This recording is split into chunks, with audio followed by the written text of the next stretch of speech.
Welcome to the Sample Chapter Podcast, the show where authors read a sample chapter from one of their books. Here's your host, Jason A. Meiske. And hello, everybody. This is episode 44 of the Sample Chapter Podcast. I am your host, Jason A. Meiske. Wow, what an episode we have for you today. You saw the name on the fake marquee out front, so thank you for coming on in and joining us today. Yes, we have a big episode and a big time author who came along.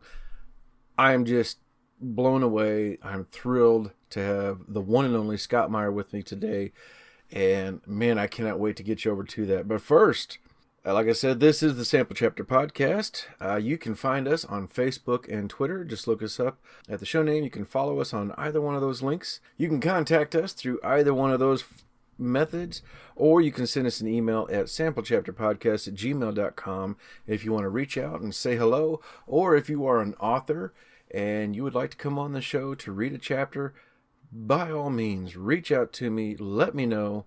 You can send me a tweet, send me a Facebook message, any of these methods. Let me know that you're out there. I love hearing from you.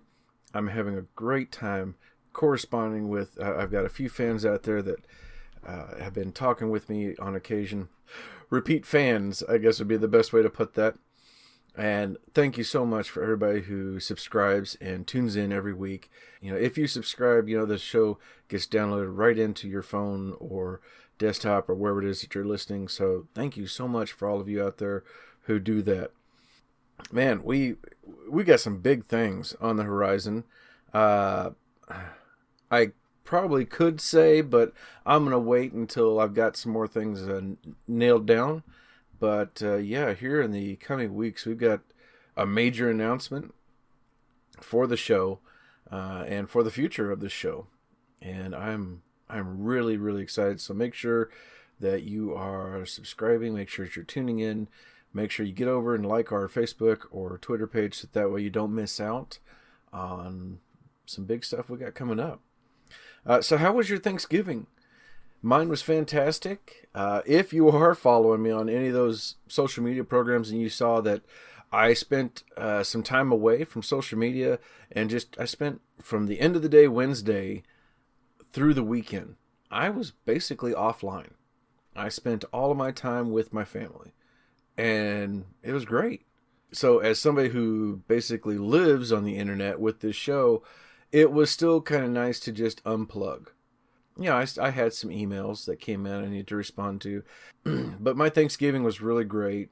My family and I had a really fun time. We did go out and brave the Black Friday on Thursday sales. I still don't understand that. It's Thanksgiving. It's not Friday. It's Thursday. Thanksgiving always happens on a Thursday, but that's Black Friday sales. And there was a couple things that we needed to grab that were only available that day. So thank you so much, Walmart, for taking time away from our afternoon to get out and so we could get some, new tires. Not just tires, but a few other items for the Christmas wish list.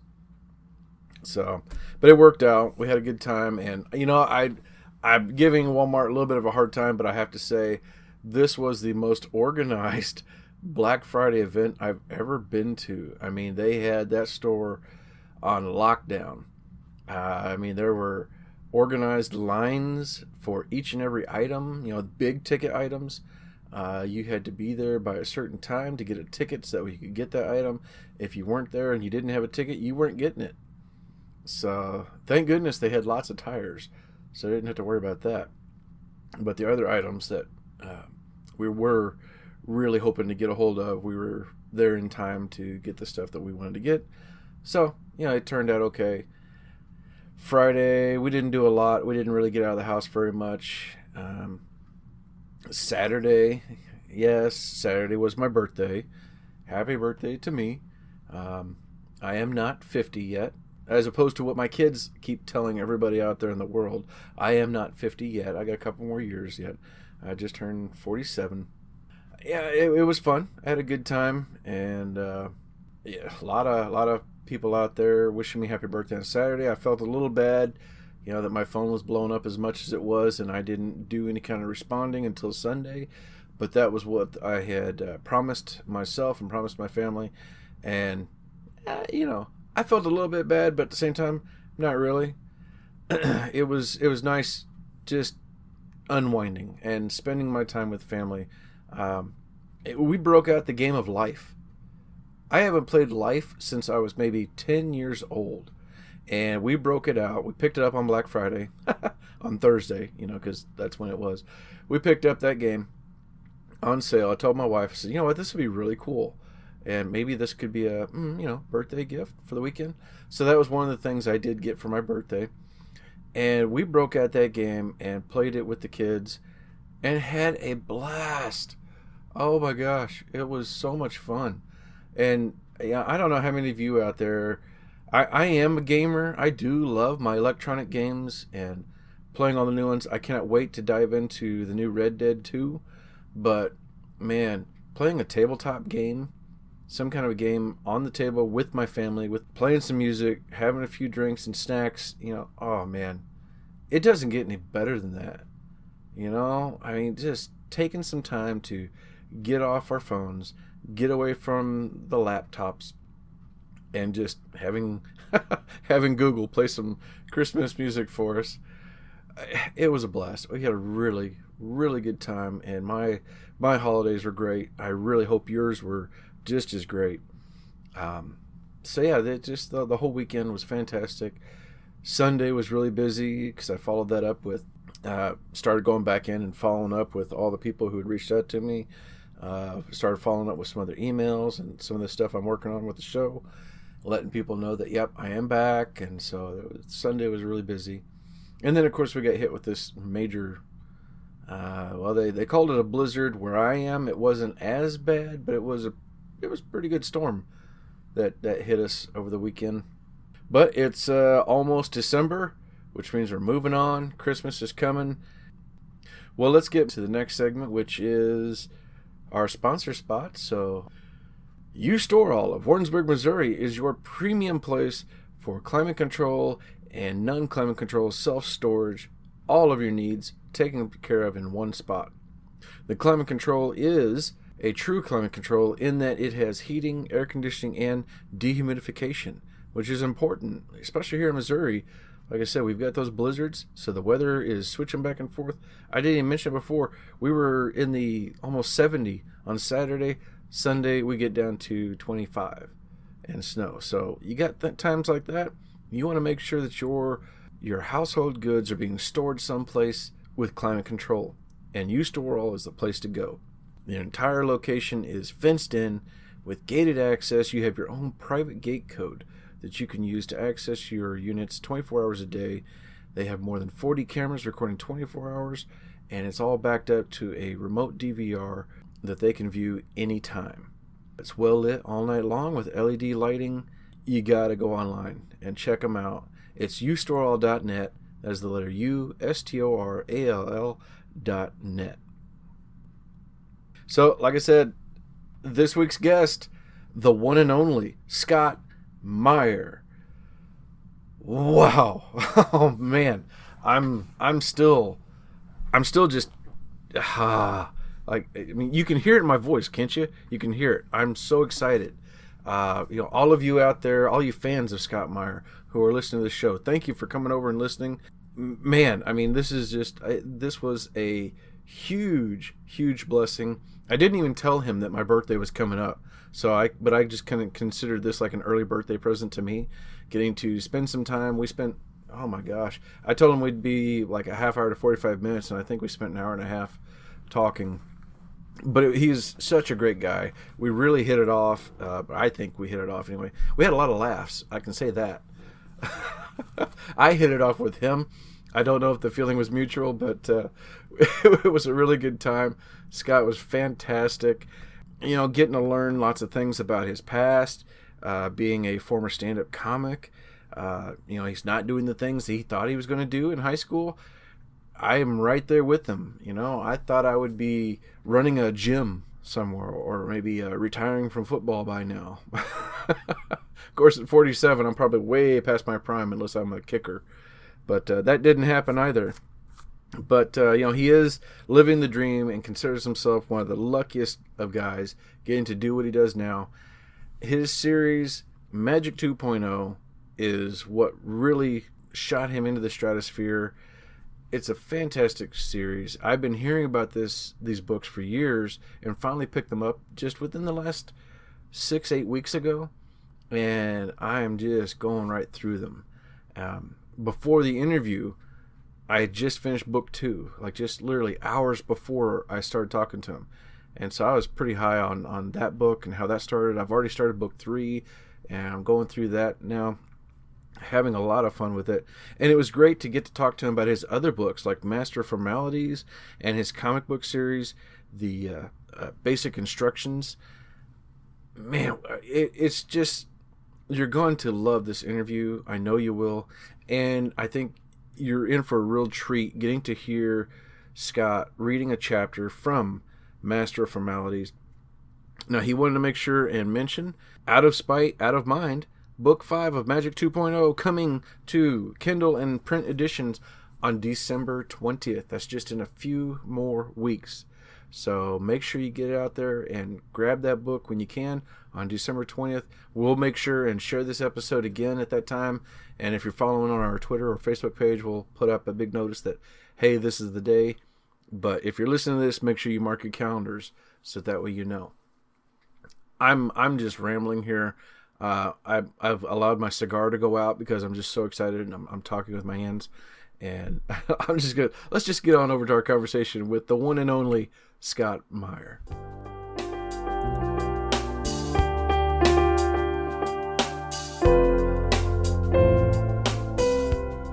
Hello, my friends. Welcome back to the Sample Chapter Podcast. Jason here, and oh my gosh, I am blown away as I got a helicopter flying overhead outside. I'm blown away today with a very special guest. You probably have heard of the guy before. He's comic book creator, novelist, and has one of the most amazing author photos you've ever seen. You got to get over to Amazon and check it out. I am sitting here today with Scott Meyer. Scott, welcome to the show. Hey, how you doing? Good, doing great, buddy. Tell those who are not familiar with you, tell them a little bit about yourself. As you said, my name is Scott Meyer. I used to have a webcomic called Basic Instructions, which ran in a few alternative weekly newspapers and got a pretty decent small to medium following online. Published a few books, which technically you were correct when you called me a comic book creator because I did publish several books of comics, but it gave the impression that I was writing Superman or something. I don't want to take credit for work I didn't do. Then towards the end of the comic strip, I started writing novels. My first book was called Off to Be the Wizard. That began a series called the Magic 2.0 series, which I am very proud of. And in addition to Magic 2.0, I have written a few other science fiction books and a police procedural, all primarily humor, and I'm very proud of all of them. As you should be. As you should be. As we were talking before, I've heard your name for years. Some friends of mine recommended your books. They were telling me all about it, and all along I kept thinking, yeah, that sounds really great. I'll have to check it out. But it's been, life gets in the way. There's always a stack of books on my desk. There's things, and just recently I was like, oh, okay, I got to check this out finally. And in the last, I think, 6 weeks, I've ran through the first 2 books of Magic 2.0. Love them. I'm having a blast with it. I can't wait to dive into the next one. And what's unique is, I just finished the second book today. So this is like really exciting. I'm like, oh my God, this is awesome. And now I get to talk to the authors. So yeah, these are fantastic, man. Oh, thank you. I appreciate it. I hope I don't ruin the experience for you with my nasal voice and obnoxious personality. No, not at all. Not at all. So now, going back to when you began, you were working all day at a job, long hours, coming home at night, working on your webcomic. and you were putting this webcomic out 3 times a week. What was your drive? Like, what kept you going to just don't give up, keep going for your dream? Well, I actually started out in stand-up comedy and did stand-up comedy for nearly 10 years. And that, partially due to it was my first love, but it wasn't actually a very good fit. You know how that is? Sometimes the thing that you thought you wanted to do when you got out of high school turns out to not actually fit your personality very well. I'm a morning person who doesn't enjoy the company of drunk people, and I went into the nightclub entertainment business, which was a very bad move for me. But, the comedy career didn't quite go the way I wanted it to, and that eventually I burned out completely and took on a day job. And after about a year and a half of the day job, I felt like I missed having a creative outlet. I missed being able to, the beauty of stand-up comedy, and webcomics have this going for it too, is that you have an idea today, you can have it in front of people tonight. Mm-hmm. You can either go to an open mic or a showcase, or you can write up the webcomic, hit publish, and it'll be out there. So I had this idea towards the end of my stand-up comedy career for a webcomic that I did like 3 episodes of it and then stopped because my career got in the way. So I revived that and, never regretted it. At the height of it, it was running 3 times a week. For a large portion of the run, it was only 2 times a week. And I say only 2 times a week. There are still people who I actually had a successful cartoonist who I met at a convention once tell me, I really like your comic. It should only be once a week, which I didn't know how to take that. It was either a great compliment or a terrible insult, and I wasn't sure which. Oh, man. And this was Basic Instructions. Is that correct? Yes, Basic Instructions, which the entire run is rerunning with my comments, again, 3 times a week at basicinstructions.net. Okay. That's really awesome. Mm-hmm. And you made it sound like a Charles Dickens novel. It wasn't that bad. I mean, I was working full time and then doing the comic on the side, but I needed the creative outlet, as I said. Yeah. B, it was really gratifying to hear from people that they were enjoying the comic, because towards the end of my stand-up comedy career, I got told a great many times that people were not enjoying my work. So hearing from people that they were enjoying my work was nice. And also, I enjoyed, a large portion of that time I was working at Walt Disney World, and I enjoyed a great many of the jobs I had at Walt Disney World. But it did drive home for me that I kind of needed to have something that I owned, because you can very easily, on any job almost, you can sink many years of your life into it, and then they have a downturn of some sort, and now you're out of a job, and what do you got? So I wanted to try to get something going, even if it was only just a tiny trickle of income. And believe me, the webcomic was that, a tiny trickle of income. But something going that was mine, if that makes any sense. Yeah. And that's awesome. I mean, that's a great way to look at it. And it was nice. It's nice to look that, so many times, like you say, time passes, and then we look back and like, oh man, I should have started this so long ago. Because I love what I'm doing, and I should have done this back then. But regardless, it's just starting is the thing, and it's nice to hear that you found your moment and then ran with it, and then look at what it's become today. There's an old, I think it's a Chinese saying, I may be wrong, but it's the perfect time to plant a tree is 20 years ago. The second best time to plant a tree is right now. Oh, I love that. Yeah. That's fantastic. Yeah, I like that too. So now you took your success with Basic Instructions and how that was going, and then you wrote, it'd be your first novel, Magic 2.0, Off to be the Wizard, correct? Yep, exactly. It's a funny thing, because like I said, the webcomic, for the vast majority of the time it ran, it made me about the amount of money that a really bad part-time job would make me. I mean, at best. Mm-hmm. And then web advertising went through that brief period when companies were foolish enough to actually believe it worked as an advertising medium.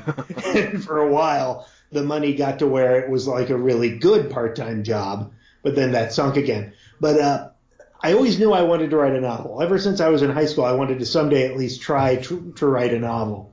And I was reading an article, I think it was in Wired, that was talking about how thanks to the internet and e-readers and on-demand printing, the what used to be the hard part, getting your book published, making it available to people all over the world to purchase, used to be next to impossible. And now that's easy.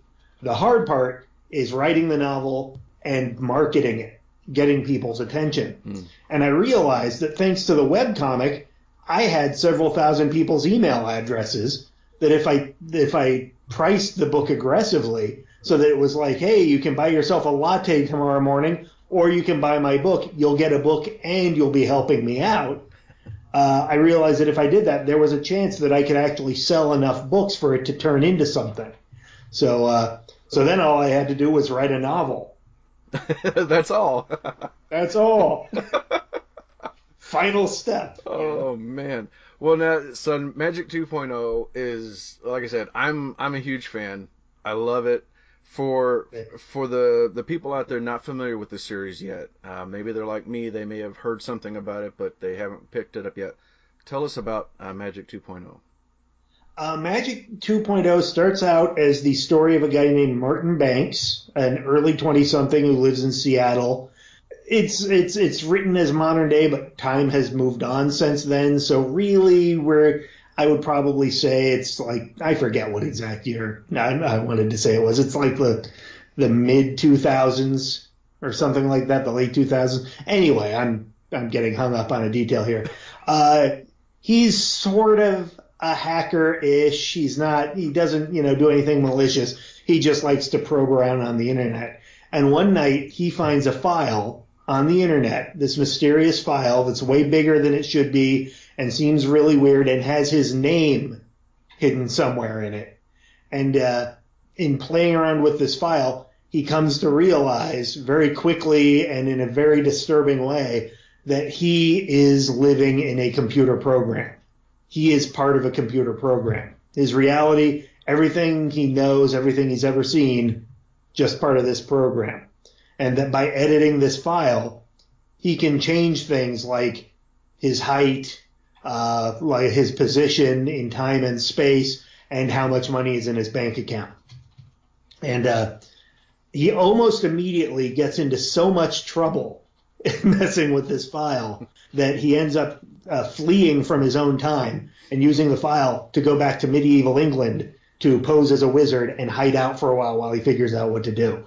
And then the rest of the books in the series are just what happens to him after he moves to England.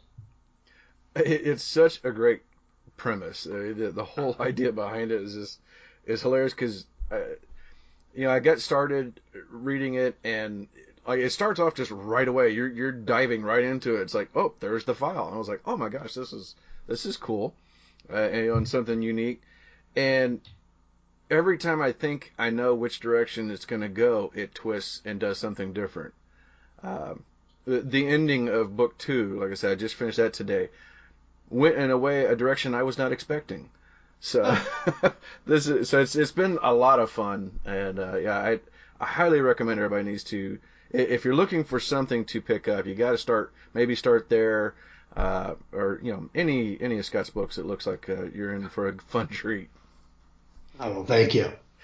And I'm glad to hear that it's that the twists and turns have been surprising to you. It's the last thing I want people to be predict your book's going to do long before you get to it. Right. Yep. Now, in your books, I'm noticing that the worlds that you're creating, they're very amazing. They feel new, and yet they feel familiar. Do you think did you pull some of that maybe from like Disney, your time at Disney, or where did you get that inspiration? Well, the medieval England of my books is not the medieval England that actually existed in our world. I actually have never put down my foot about whether or not Martin's world is our world. He could be, for all we know, he's running in a computer program that is running on a computer in our world. He's not his reality is not necessarily ours, but because he was not, minor spoilers here, he's not the only person who's ever found the file and gone back in time. And because of that, by the time he gets to medieval England, the timeline is already so polluted that it's more the pop culture 20th century image of what we think medieval England was like than it is, reality. Mm-hmm. Really, it bears more of a resemblance, and I'm not saying it's as good as this, I'm just saying as far as the overall tone, it bears a stronger resemblance to the medieval England of Monty Python's Holy Grail than it does to anything that actually happened in reality. I can see that. Yes. And maybe that's what it is. It's with some of the pop culture references, the other mentions throughout. Maybe that's what gives it that sense of familiarity, because I never feel like I don't know where they are, even though I don't know where they are. Yeah. If that makes any sense at all. No, I think that makes sense. I hope it made sense to me. So, if you're crazy, we're both crazy. There you go.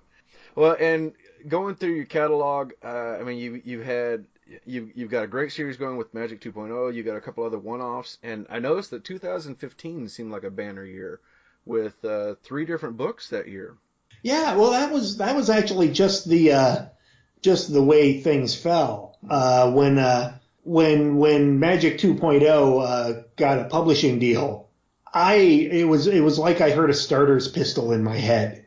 It was like, okay, go, because I know what it feels like to try something and have it not work, and this was my chance to try something and have it work and see how that goes. And basically, deal for Magic 2.0 until about this year, actually, I've been writing at a pretty steady rate of about 2 books a year. And the reason that 3 books came out in 1 year is just that there was a delay in the publishing of a couple of them, and it caused them to sort of bunch up in that year.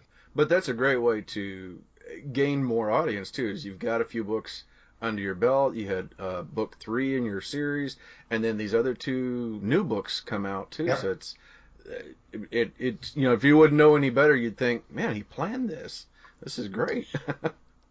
I felt this way with the webcomic too. I want, when people discover my work, if they enjoy the first thing, I want there to be other things for them to enjoy right away. Mm-hmm. Nothing. It's always a bummer for me when I get someone's book, I really enjoy it. I'm like, okay, what else have they written? Nothing else. They're working on their second thing. It's, good for them. I look forward to trying their second thing, but still, I would like to be getting something now. So, yeah. So I'm very happy that there are people. I'm happy that people are discovering my work at all, but it also makes me happy that now people are doing it at a time that there's other things they can check out by me. Yeah, absolutely. And it's great to have a variety, I think. So something outside the Magic 2.0. One of those I noticed that year was your Master of Formalities, yep. the book we're going to hear about today. So tell us a little bit about this book. Master of Formalities was the first non-Magic 2.0 book I wrote. It's my 4th book overall, and the idea is very simple. It was, what if Downton Abbey was set in the Dune universe? That was the initial idea. Now, of course, it's not a Dune book. It's my own version of that sort of a science fiction universe. It takes place in the far, far distant future, tens of thousands of years from now, after mankind has colonized the stars. And it takes place the setting is almost entirely the royal castle of the ruling family of a planet called Apios. And it's have you ever seen the movie Dune? Yeah, I did when I was younger, and it freaked me out. And rightly so. Yeah. There's actually a really good documentary called Jodorowsky's Dune that is about the version of Dune that a guy was trying to make before the version you saw got made. And the version you saw is super tame compared to what this guy wanted to do. Oh. But anyway, I digress. I've always been fascinated by that movie, even though I don't claim it's a good movie. And I enjoyed the book Dune. And I had been watching the first couple of seasons of Downton Abbey. And then I'm watching Dune because it was like on TV or something. And there's a moment where the villain, Baron Vladimir Harkonnen, he's got these sort of jets, on his suit that allow him to fly. And he's just flying in circles around a plume of steam for no reason, laughing like a maniac. And then the camera pans over and it shows that he's got a servant who's flying him like a remote-controlled drone. Just sitting there flying the ruler of your world around a very dangerous plume of steam for fun and looking terrified the whole time he's doing it. And I just wondered, what's that guy's day like? And that started the chain reaction that led eventually to the Bookmaster Formalities. Oh, that's awesome. Oh, wow. Yeah, I remember, like I said, I got freaked out from that, and then I tried to read it a couple years later and got lost in the beginning of it and then moved on to something else. But I anytime it's on TV, I will recognize it within a couple of seconds. I'm like, oh, yep, there's Dune. And nothing else looks quite like it. Yeah. Absolutely, yeah. I found them watching some of it, actually just a few weeks ago. It was on HBO or something, and they were just looking at me like, what is this? I was like, oh, that's 80s entertainment at its best right there. That's right. I've described in the past, I've described the movie Dune as a brilliant director, a bunch of great actors, and hundreds of brilliant technicians being given a huge budget and using it to make a mistake. There you go. That's very well put, I think.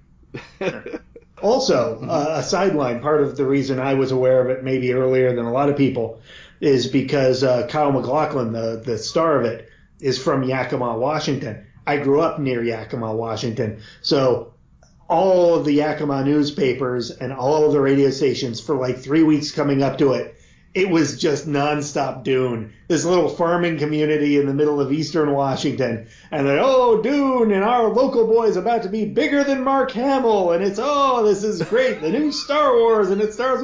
Then it comes out, and it's Sting in a Speedo, and a guy with warts on his face laughing into the camera. And no one knew what to make of it. Oh, my gosh. My favorite part of that comment was, he'll be bigger than Mark Hamill. Nothing dates it more than that phrase right there. And that brings back some memories to me. Yep. Oh, my gosh. That's awesome. Oh, man. Well, so what do you got? What are you working on? I've got one book that is a sort of a futuristic heist story with a sort of a spy twist on it that is being shopped around by my agent right now. And then I'm writing a future interstellar war space opera kind of thing right now that I'm about 3/4 of the way through the first draft on. Very cool. All right. Anything you can tell us about any of those, or just wait and see? Well, the one I'm currently writing on is probably going to change drastically enough that I don't want to tell you too much about it, because I'll make a liar of myself. And the one that's I'm telling you that it's a sort of the idea was to do sort of a James Bond globe hopping intrigue and action kind of a story, but set it far enough in the future that the solar system has been colonized. So instead of going to Marrakesh and then running off to Budapest, it's going to the giant space station at the end of the space elevator, and then off to Saturn's moon Titan and that sort of thing. Oh, okay, very cool. Yeah.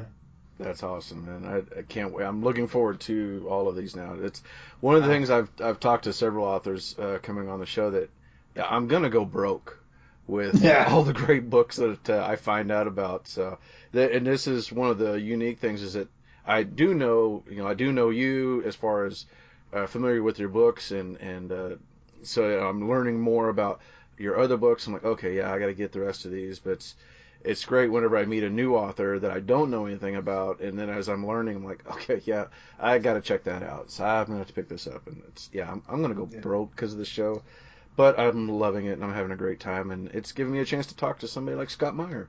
Yay! Well, thank you. And I can imagine you must have a reading list 5 miles long by this point. Absolutely. Absolutely, yep. Thank goodness for audiobooks and my long days of doing menial work that allows me to listen to stuff in the background while I'm working. Amen. When I was a road comic, there was a lot of driving. I would be, wake up in Seattle, and by nightfall I've got to be in Billings, Montana. So I did a lot of driving and audiobooks of Clive Cussler and Tom Clancy novels. Anything, a good pot boiler that just made the miles melt away would just be the best thing in the world. Oh yes, yeah, absolutely. Well, you now rank with Robert McCammon with me now, as somebody who I've now listened to more than one book of. So. Well, thank you. Yeah. So. Yeah, between the audiobooks when I was driving that kept me sane, and there were a couple of jobs I had at Disney that I didn't enjoy so much, and reading Terry Pratchett novels on my breaks gave me something to look forward to.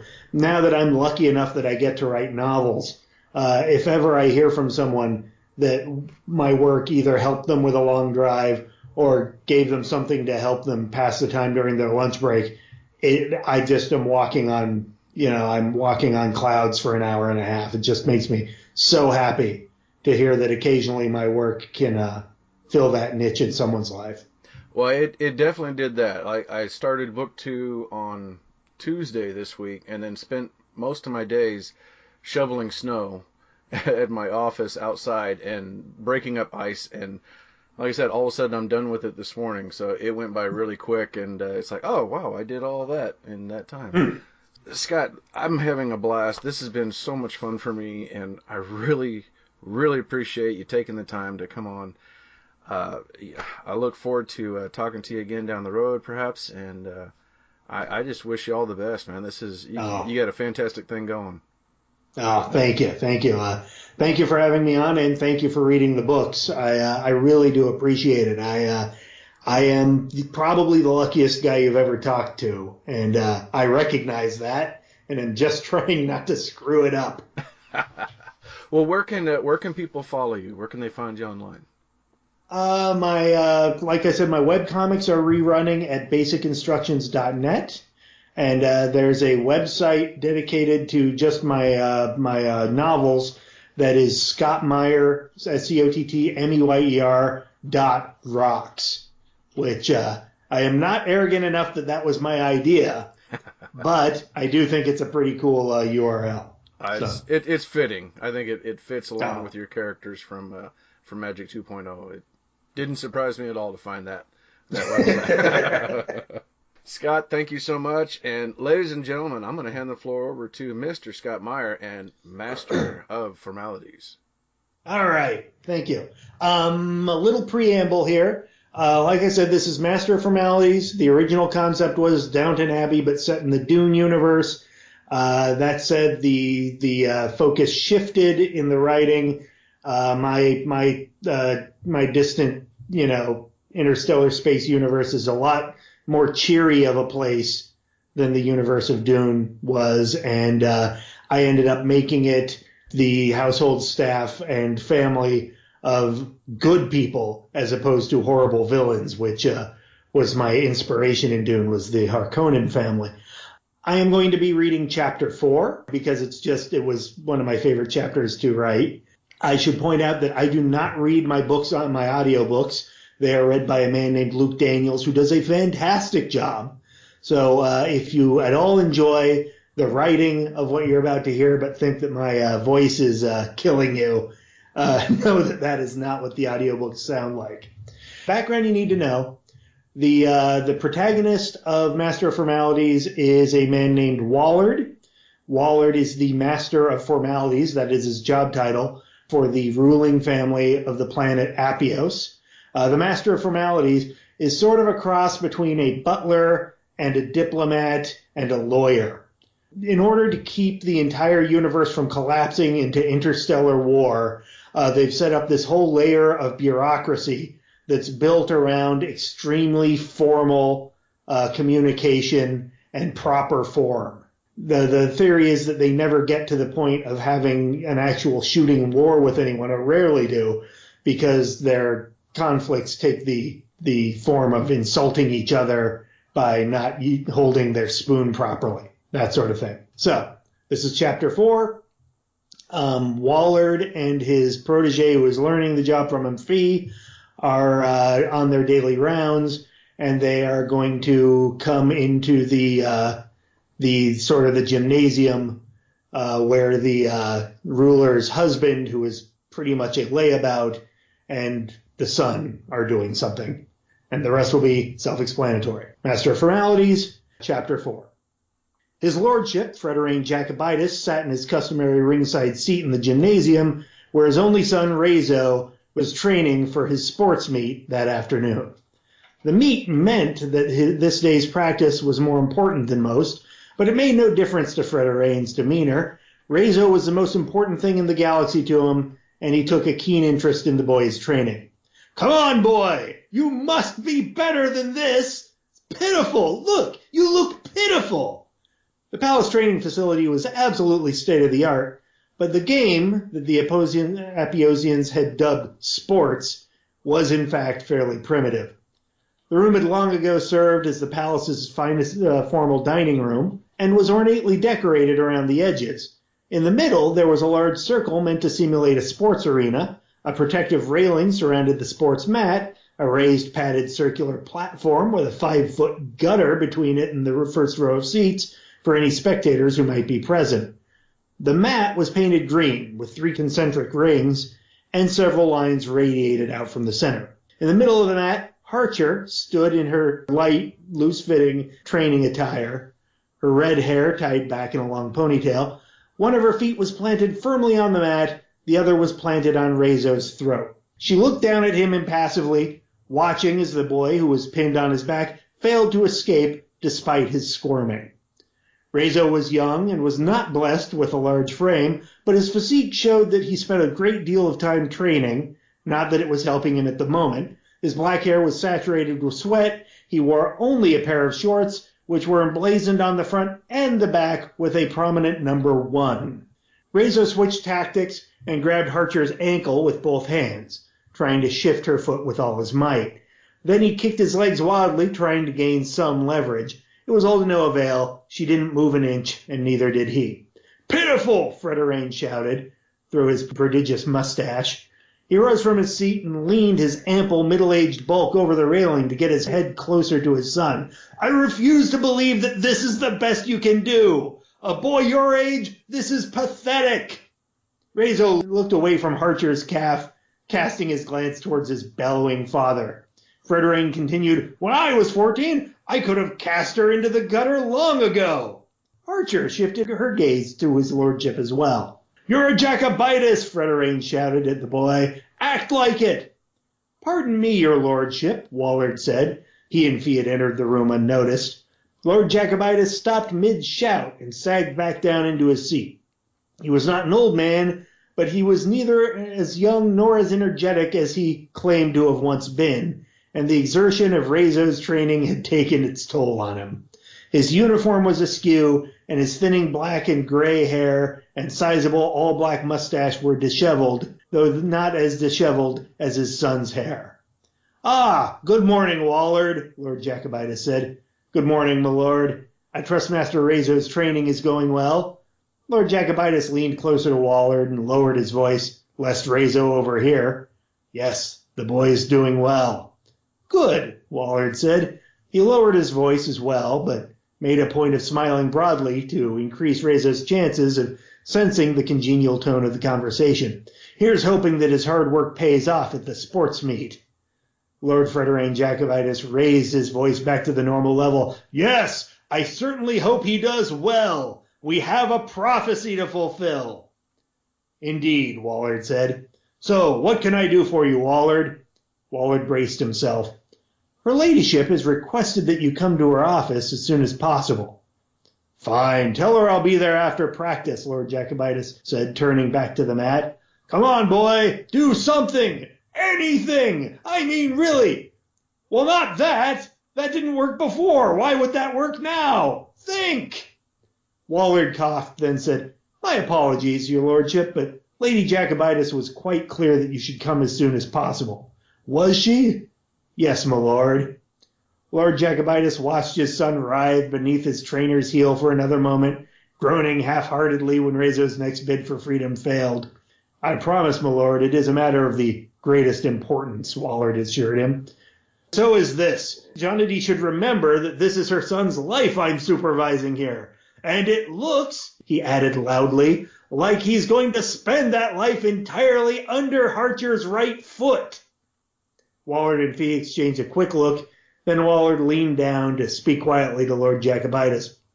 My lord, the topic her ladyship wishes to discuss involves your son. Does it? The lord asked, interested. Indeed, my lord. Lord Jacobitis stood up, smoothing the material and straightening the epaulets of his formal training attire. Well, that's good. Nice to see her taking an interest. Perhaps she'll even attend the sports meet today. Perhaps, Wallard said, but one shouldn't get one's hopes up. I'm afraid I believe that the implications of the topic her ladyship wishes to discuss are a bit more long-term in nature. I see. Well, off I go. Mustn't keep Johnny waiting. Wallard, may I ask a favor? Always, my lord. Rezo's training is going on a bit longer. Will you stay and shout encouragement at him? You know, like I always do. I'll do my best, my lord. Thank you, my friend. Lord Jacobitis turned back to Rezo and Archer. Neither of their situations had changed.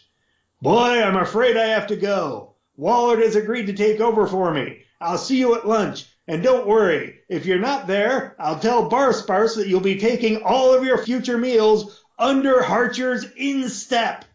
Lord Jacobitis left. Fee turned to Wallard.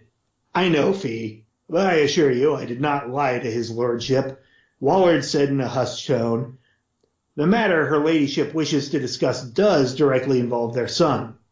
Yes, Wallard, I quite agree. That was well handled on your part. I'm just looking forward to watching you encourage Master Rezo in his lordship's stead. Yes, Wallard said. I did tell his lordship I would do that, didn't I? Indeed you did. Wallard smiled in spite of himself. Knowing what he had recently put Fee through, he didn't blame her for enjoying his discomfort. In fact, he was more than a little pleased that she seemed to have shaken it off instead of dwelling on her embarrassment. Wallard took a deep breath, faced Master Rezo, who was still struggling fruitlessly, and said, I must say, Master Rezo, that seems a difficult predicament. Yes, try pushing her ankle. The other direction, Wallard continued after a moment. Oh, that might... Oh, no, that didn't. That very much did not. Apologies, Master Rezo. Take heart. You will emerge from this trial a stronger person. I guarantee it. On the mat, Master Rezo's head turned away from Harcher's lower leg, his gaze seeking out Wallard. Wallard worried that he was being a distraction, but he had agreed to fill in for his lordship, and a master of formalities must keep his word. Rezo's eyes then shifted to the door. I must admit, Wallard said, I would fare no better were I in your shoes, or in this case, under Harcher's shoe. Wallard became aware of the sound of feminine laughter. He looked at Fee, but she was containing her mirth, if just barely. Schley, the deliverer of liquid refreshment, had appeared beside Fee and was holding her small silver grav platter and her portable bulk fab and several empty glasses. Wallard noted with satisfaction that Schley's high degree of training was asserting itself. Neither the tray nor the beverage was moving in the slightest, despite the fact that she was convulsing noticeably with laughter. Fee, Wallard said, you take over for a moment. but bear in mind the dignity of our post. Fee winced, but did as she was told. Master Rezo, she shouted, you are displaying great endurance. That is to be commended. Can we be of any assistance, Schley? Wallard asked. I hope so, Wallard.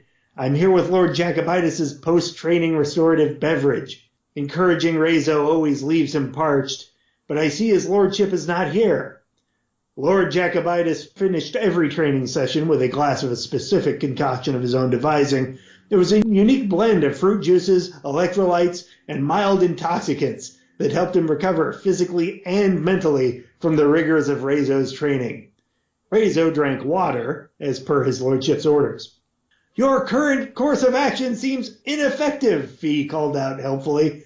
A change in strategy is crucial. Rezo struggled with Archer's foot, but his eyes were locked on Schley and had been since she entered the room. Fee continued, I would point out that Archer's weight is not evenly distributed between her feet at the moment. Perhaps that can be used to your advantage. It was enough to transfer Rezo's attention from Schley to Fee, then up to Archer. Archer shot Fee a quick smile, then Rezo's hands pulled at the knee of her weight-bearing, non-throat-crushing leg, causing it to buckle. Archer rolled gracefully, but sprung right back up, ready to attack. Rezo had already regained his feet and adopted a defensive posture. Well done, Master Rezo, Archer said. Now you know how to get out of that problem. You've made the classic error of trying to attack the foot I was using to hold you down. Remember, strike your opponent where they are weak, and they will seldom use their weakness as a weapon.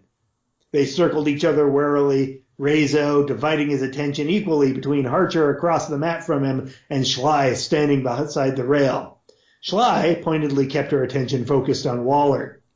Do you know where his lordship has gone? Schley asked. Yes, I apologize, Schley. I became distracted. His lordship is on the way to Lady Jacobitus's offices. Her ladyship and his lordship have important business to discuss. I doubt that you can beat him there, even if you use the servants' lift, but you may yet reach him before the meeting gets started. Schley curtsied. Thank you, Wallard. Fee, she nodded to Fee. Before moving to leave, she glanced at the mat, where Rezo was standing in a posture designed both to help him fend off Archer and to look as manly as possible from Schley's point of view. He glanced over to see if Schley had noticed him, then promptly looked away to hide the fact that he had noticed her. His attention refocused on the empty space where Archer had been standing, but it was too late. His legs were swept out from under him, and he was plummeting face first toward the mat. The air was forced from his lungs as he hit the ground. He immediately felt the pressure of Archer's foot, this time pressing against the back of his neck. There, Master Rezo, Archer said. You're pinned again, this time face down. Now what? Rezo looked at Schley, who was looking back. Without comment, she silently turned and carried her drink tray to the exit. One might have predicted this, Master Rezo, Fee shouted, but there's little to be done for it now. What's past is past. And that was Scott Meyer reading Chapter 4 from Master of Formalities. Oh my gosh, I'm jumping out of my seat. I'm still amazed. I had such a great time talking with Scott. I hope you enjoyed the episode. I know I did.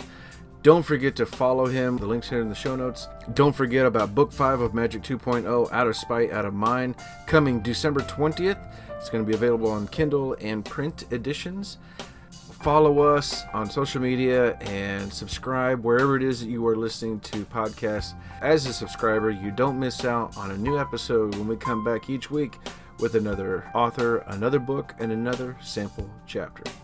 Bye, everybody.